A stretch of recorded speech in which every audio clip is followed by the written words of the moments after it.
matchup out the window. It was a great one. It went into overtime, and Louisville won in Chapel Hill. But guess what? The Heels are going to have another attempt at the Cards tomorrow. And joining us now, player of the game for the I knew who was the player of the game. It was Lanning Grant, who had just joined on our interview, like on the set, and now she's on nothing but Nan on the set right now. So let's listen to what she has to say about her team has won the game, as we have watched her game already. I'm pretty sure that she's going to head on to semifinals against Louisville Cardinals tomorrow. And of course, let's listen to what she had to say. You know, like last year we had a lot of really strong senior leaders, and I learned a lot from them. And when you lose a lot of that seniority, like, you have to just step up, and you kind of just have to learn on the fly, which I did.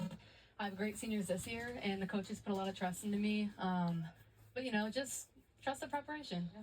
You talked about the players-only meeting, and I'm always interested in what goes on in there when you are so young. But do you feel like you have a big voice on this team? I feel like, for me, I lead a lot through action. We have our seniors like Nyla Harris and India. Their voices are heard a lot in the timeouts, and they're so respected that most of the time they say everything that needs to be said, and I don't really have to say much. But, you know, they do a great job of making room for everybody and allowing everybody to speak up and allowing everybody to be seen and to feel seen, which I think is really important on a team.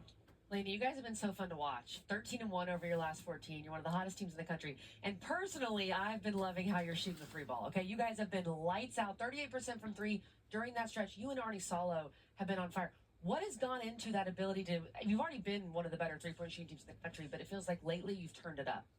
You know, it's just work every day. This team is in the gym so much, which I think is really rare. It's like 1 through 14. Everyone's always in the gym before every practice, after every practice, and just trusting the work we put in. You know, me and E shoot together every single day with our position coach, and like all the wings, all the bigs, everybody, they're in the gym. So just kind of leaning on that. It's definitely showing off. You guys are playing really well together, and you talked about trust a little bit. It's obvious that your coaching staff trusts you guys, but it also seems like you trust them a lot with all the different defensive coverages that you guys do. What is that relationship like? It's a two-way street, and we're a really young team. So at first there was some learning experience involved. You know, we had to figure out what worked best for different lineups and what worked best for different people. But, you know, you want to be playing your best basketball in March, and I think we're kind of peaking at the right moment, and we have a lot of momentum right now, which is great. Do you remember that first Louisville game? It was a while ago, but is there anything you remember that you can take from that to get ready for this one tomorrow? I remember that we lost, which is, you know, not optimal, but, you know, it's two great teams, and it's going to be a great matchup, and I know we've been looking forward to it. I'm sure they're looking forward to it, too. An overtime game. So as fans, we cannot wait to see that one. Lainey, it's funny, as I talk to you, I feel like in some ways I'm talking to a young Courtney Banghart. You guys sound very similar to me.